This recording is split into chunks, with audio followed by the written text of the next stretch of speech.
Study IQ IAS, अब तैयारी हुई अफोर्डेबल। कतर एक गल्फ कंट्री है। कतर में ह्यूमन राइट्स वायलेशन के कई सारे इश्यूज सामने आ रहे हैं। एक बहुत बड़ा इशू है कि नवंबर मंथ में, नवंबर 2022 में फुटबॉल वर्ल्ड कप होने जा रहा है, जो कि फीफा के द्वारा आयोजित किया जा रहा है कतर के अंदर। और इसी से रिलेटेड हमें एक बहुत बड़ा ह्यूमन राइट वायलेशन ये देखने मिल रहा है कि कई हजारों लोग जो कतर के कैपिटल सिटी दोहा में रह रहे थे, उनको उनके घर से बाहर निकाला जा रहा है, एविक्ट किया जा रहा है। जी हाँ, ऐसा क्यों किया जा रहा है? क्योंकि अब वर्ल्ड कप स्टार्ट होने वाला है। कई सारे टूरिस्ट, कई सारे ट्रैवलर्स, मिलियन से भी ज्यादा लोग वर्ल्ड कप देखने आने वाले हैं। और इसी के संबंध में आपको देखने मिलेगा जो एग्जिस्टिंग वर्कर्स हैं उनको हटाया जा रहा है उनके घरों से। 2 घंटे के शॉर्ट नोटिस पर लोगों को घर से बाहर निकाल दिया जा रहा है, बेघर किया जा रहा है और मजबूर किया जा रहा है कि वो कहीं और जाकर एक नए आशियाने की तलाश करें। Welcome to study IQ IAS। मेरा नाम है वसु कटारा। आज हम एक बहुत महत्वपूर्ण इंटरनेशनल हॉट इशू के बारे में बात करने जा रहे हैं कि thousands of workers evicted in Qatar's capital city Doha ahead of world cup. World cup शुरू होने वाले उससे पहले ही कतर में कई सारे माइग्रेंट वर्कर्स, फॉरेन वर्कर्स, और आपको ये जानकर आश्चर्य होगा कि 85% कतर की पॉपुलेशन फॉरेन वर्कर्स से बनी हुई है। तो जो नेटिव कतर के लोग हैं वो तो बहुत कम है, ज्यादातर लोग माइग्रेंट वर्कर्स हैं जिन्होंने कतर को बसाया, कतर को बनाया और आज उन्हीं को उनके घर से हटाया। ये क्या हो रहा है? ये तो गलत है।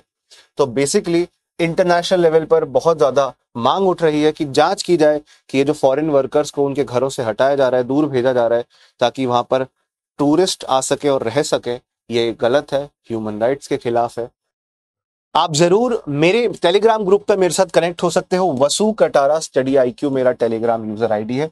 टेलीग्राम ऐप पे जाकर वसु कटारा स्टडी IQ सर्च कर लो, अचीव UPSC के नाम से ग्रुप आएगा। या आप मुझे मेल भी कर सकते हो अगर कोई दिक्कत है तो, UPSC प्रिपरेशन से जुड़ा हुआ कोई सवाल पूछना चाहते हो तो vasu.katara@studiiq.com, इस पे आप मुझे मेल कर सकते हो students. So you can connect with me on my Telegram account, on my mail ID also. अब इसी को समझते हुए हम आगे चलते हैं। कतर ने it has emptied apartment blocks housing thousands of foreign workers in center of the capital city Doha, where visiting soccer fans will stay। मैंने बताया फैंस आएंगे, टूरिस्ट आएंगे, रुकेंगे, उसके लिए ये घर खाली कराए जा रहे हैं, लोगों को एविक्ट किया जा रहा है। और क्योंकि टूरिस्ट जो आएंगे वो ज्यादा रेंट पे करेंगे, ज्यादा किराया देंगे, और जो एग्जिस्टिंग वर्कर्स वहां पे रह रहे हैं उनसे उतना किराया वसूल नहीं पा रहे हैं। आप भी कहीं घूमने जाते हो, होटल के लिए 1-2 हजार रुपए फालतू देते होगे ना, तो टूरिस्ट जो कतर में जाएंगे वो कुछ अमाउंट ज्यादा ही देंगे as compare to these workers who are living there, जो पहले से वहां रह रहे हैं उनके मुकाबले। तो इस वजह से काफी ज्यादा मांग उठ रही है कि कतर के इस एक्शन का आपका पूरी तरह जांच होनी चाहिए। कतर है कहाँ पे? तो आपने अगर gulf countries, middle eastern countries देखी है, ये आपका यूनाइटेड अरब एमिरेट्स जहां पर दुबई है, ये आपका ओमान हो गया। ओमान का ये रीजन भी है और ये छोटा सा रीजन दुबई के पास, यूनाइटेड अरब एमिरेट्स के पास भी है। सऊदी अरब वेरी फेमस कंट्री, छोटा सा बहरीन, और ये ग्रीन कलर का कतर। आई होप मैप में आपको दिख पा रहा होगा। अच्छा, हमारे लिए इंडियंस के लिए जानना जरूरी इसलिए भी है कि जब से अनाउंस किया गया है कि कतर के द्वारा फुटबॉल वर्ल्ड कप होस्ट किया जाएगा, तब से लेकर अब तक हजारों मासूम वर्कर्स ने अपनी जान गंवाई है, जो कि कतर सिर्फ काम करने गए थे। देखिए कितना प्रताड़ित हो रहे हैं। पहली बात तो, पहली चीज, छुट्टी नहीं दी जाती है। हफ्ते में 1 दिन छुट्टी मिलनी चाहिए। कुछ तो ऐसे वर्कर्स हैं 3-3 साल, 5-5 साल से 1 दिन भी छुट्टी नहीं ले पाए हैं। कुछ ऐसे वर्कर्स हैं जिनकी फैमिली में डेथ होने के बावजूद, अपने पेरेंट्स की डेथ होने के बावजूद उनको घर नहीं जाने दिया, उनको इंडिया या पाकिस्तान या बांग्लादेश वापस नहीं आने दिया। दूसरी प्रॉब्लम, इन वर्कर्स के पासपोर्ट जो कि कतर के अंदर कंपनीज हैं उनके द्वारा जब्त कर लिए जाते हैं, एजेंट्स के द्वारा जब्त कर लिए जाते हैं ताकि वो वापस अपने नेटिव कंट्री में ना जा सके। तीसरी बात, जितनी इनको वेजेस, सैलरी मिलनी चाहिए उतनी भी नहीं दी जा रही है। तो ये ग्रॉस ह्यूमन राइट वायलेशन हो रहा है। और इसके अलावा चौथी बात कि 50 डिग्री सेल्सियस से ज्यादा गर्मी होती है, उसमें इनको स्टेडियम बनाना था, उसमें इनको पूरा कतर का इंफ्रास्ट्रक्चर, दोहा का इंफ्रास्ट्रक्चर बिल्ड करना था। इतनी ज्यादा हीट में वर्कर्स काम करेंगे तो बीमार पड़ेंगे और कुछ वर्कर्स की डेथ भी होगी। और ऐसा ही हुआ। अब देखिए सबसे ज्यादा इंडियन माइग्रेंट वर्कर्स प्रभावित हुए हैं इस चीज से। तो बेसिकली जो मैं बात समझाने की कोशिश कर रहा हूं, that this is impacting the lifes of common workers, और उन्हीं को ये हेल्प के लिए दुनिया के अलग अलग देशों ने मांग भी उठाई है, इंडिया ने भी मांग उठाई है कि कतर गवर्नमेंट को कुछ करना चाहिए। कतर गवर्नमेंट ने रिफॉर्म्स का वादा भी किया, पर जिनकी डेथ हुई है उनको कॉम्पेंसेशन अभी तक नहीं दिया गया है। प्रोमिसेस बड़े बड़े किए पर डिलीवर नहीं किए वो प्रॉमिस। आगे चलते हैं।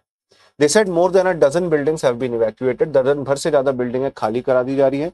लोग को सड़क पर सोने पे मजबूर किया जा रहा है कि रात को कई लोगों को देखा गया कि वो सड़क पे, फुटपाथ पे सो रहे थे। क्या करें, कहीं तो घर बसाना ही होगा, कहीं तो में उनको रहना पड़ेगा। इसके अलावा आपको देखने मिलेगा कि कई सारे फॉरेन वर्कर्स जो सिंगल मैन हैं, जो जिनकी शादी नहीं हुई है, उन पर सबसे ज्यादा ये गाज गिरी है। जो फैमिली वाले हैं उनको फिर भी थोड़ा स्पेयर कर दिया गया है, बट सिंगल मैन को बहुत ज्यादा प्रताड़ित किया जा रहा है। अच्छा, कतर के बारे में मैं आपको बता रहा हूँ। मीनवाइल यूपीएससी रेलेवेंट एक important fact, gulf cooperation council GCC, gulf cooperation council, इसमें कौन से कंट्रीज आते हैं? Kuwait, Saudi Arabia, Bahrain, Qatar भी आता है, यूएई आता है एंड ओमान आता है। तो यूपीएससी सिविल सर्विस एग्जाम में प्रीलिम्स में क्वेश्चन बन सकता है कंट्रीज से रिलेटेड कि ईरान भी आता है क्या? नहीं जी। क्वेश्चन आ सकता है क्या यमन भी आता है? नहीं जी। ये क्वेश्चन बन सकता है और ये बहुत अच्छा एक क्वेश्चन होगा, सो बी प्रिपेयर्ड विद इट। ठीक है जी, आगे चला। बाकी जीसीसी का काम क्या है, एक बार इस पर भी बात कर लेते हैं। What does the gulf cooperation council does? GCC 6 monarchical countries का एक ग्रुप है जो कि गल्फ एरिया में आपको देखने मिलते हैं। ये 6 कंट्रीज मोनार्की है, यहाँ पे राजशाही है, और इसके साथ साथ आपको देखने मिलेगा आपस में कोऑपरेट करते हैं एक दूसरे के ग्रोथ एंड डेवलपमेंट के लिए। छोटे कंट्रीज जैसे कि कतर, जैसे कि ओमान, जैसे कि बहरीन की ग्रोथ के लिए। रियाद सऊदी अरेबिया में इसका हेडक्वार्टर है, और मुद्दे की बात यह है कि आपस में कोऑपरेट करते हैं ताकि कॉमन डेवलपमेंट हो सके। आगे चलते हैं। नेक्स्ट आपको देखने मिलेगा कि अभी आपको कतर के अंदर कुछ रिफॉर्म्स भी देखने मिले हैं, बट वो रिफॉर्म्स भी ज्यादा कारगर नहीं है। कई सारे लोगों को 2-2 घंटे का टाइम देकर उनके घरों से निकाला जा रहा है, हटाया जा रहा है, अपना सामान इकट्ठा करने तक का टाइम नहीं दिया जा रहा। कई पिक्चर्स हमें देखने मिली है जहां पे लोग अपने घरों से सामान भर के गाड़ियों में लोड करके दूर दूर 40-50-60 किलोमीटर दूर जाके बसेरा ढूंढ रहे हैं। उसका रीजन यही है कि दोहा में खाली कराए जा रहे हैं इंपॉर्टेंट एरियाज जहां पे टूरिस्ट रुकेंगे। सबसे बड़ी बात यह है कि इन लोगों को जहां पे काम करते हैं उसी के पास ये कैंप में या किसी फ्लैट में रहते थे। अब ट्रैवल कितनी दूर से करना पड़ेगा आप समझ सकते हैं। 40-50 किलोमीटर दूर जाके वहां से काम पे आना पड़ेगा। 50 डिग्री सेल्सियस टेम्परेचर होता है, इस वजह से कई लोगों की जान जाती है। अगर कोई आवाज भी उठाएगा और गवर्नमेंट को एक तरीके से क्रिटिसाइज भी करेगा तो उनको डिपोर्ट कर दिया जाता है। उनका पासपोर्ट तो जब्त होता ही है अथॉरिटीज के पास, जेल में डाल दिया जाता है। रिपोर्टर्स भी, जर्नलिस्ट भी डरते हैं इस प्रॉब्लम को, इस प्लाइट को, इस समस्या को जग उजागर करने में, पब्लिक डोमेन में लाने से डरते हैं। तो आगे चलते हैं। हमें जो मुद्दे की बात समझनी है कि अगर ऐसा कुछ किया जा रहा है तो क्या अलग अलग कंट्रीज ने इसके सामने मांग रखी है? क्या फीफा से किसी ने जवाब मांगा है कि फीफा कोशिश करे कतर गवर्नमेंट को समझाने की कि ऐसा कार्य ना किया जाए? माइग्रेंट वर्कर्स को हटाने की वजह से अब वो दूर दराज के इलाकों में जाके छोटे छोटे कैंप लगाकर, झुग्गियां लगाकर, जिनको घेटोस कहते हैं, घेटोवाइजेशन हो रहा है। घेटो का GHETTOS का मतलब है कि ऐसे छोटे छोटे अनसैनिटरी लिविंग कंडीशंस में लोग रह रहे हैं, स्लम्स में रह रहे हैं, पक्के मकान, पक्के घर ना होने की वजह से मजबूरन, क्योंकि माइग्रेंट वर्कर्स को हटा दिया जा रहा है, जिस वजह से कतर के अंदर घेटोआइजेशन शुरू हो गया है दोस्तों। अब फीफा ने इस पे कुछ रिस्पॉन्स नहीं दिया, रिस्पॉन्ड नहीं किया है, और कतरी अथॉरिटीज भी इनिशियल रिस्पॉन्स नहीं दे रही हैं। तो घेटोआइजेशन चल रहा है कतर में, जहां पर 85% पॉपुलेशन, मतलब लगभग 3 मिलियन की आबादी, वो फॉरेन वर्कर्स से बनी हुई है। तो इतने सारे फॉरेन वर्कर्स, फिर भी अच्छी लिविंग कंडीशन, लिविंग सिचुएशन नहीं मिल पा रही है। खासकर वो लोग जो कि कंस्ट्रक्शन सेक्टर में काम कर रहे हैं, और सिंगल मैन जो अकेले रहते हैं, पुरुष, उनको टारगेट किया जा रहा है। फैमिलीज वालों को तो फिर भी थोड़ा रियायत दे दी जा रही है। इसके अलावा लोगों को अचानक से उनके घर में बिजली बंद कर दी जा रही है और इवैक्यूएट करवा दिया जा रहा है कि निकलो यहाँ से, एविक्ट करवा दिया जा रहा है। तो ये एक बहुत बड़ी प्रॉब्लम आपको कतर के अंदर देखने मिल रही है। It is a human rights crisis. और जो घर उनसे लिए जाएंगे वो आगे लोगों को रेंट पे, टूरिस्ट को रेंट पे दिए जाएंगे, जिससे काफी ज्यादा पैसा कमा सकें उन मकानों के मालिक। बाकी 2010 से एक लॉ है और उसके बारे में आपको बताता हूँ। Qatari official said municipal authorities have been enforcing a 2010 law which prohibits workers camps within family residential areas। की कोई भी वर्कर किसी फैमिली रेसिडेंशियल एरिया में छोटा सा घर बना के, झुग्गी बना के, कैंप बना के नहीं रह सकता।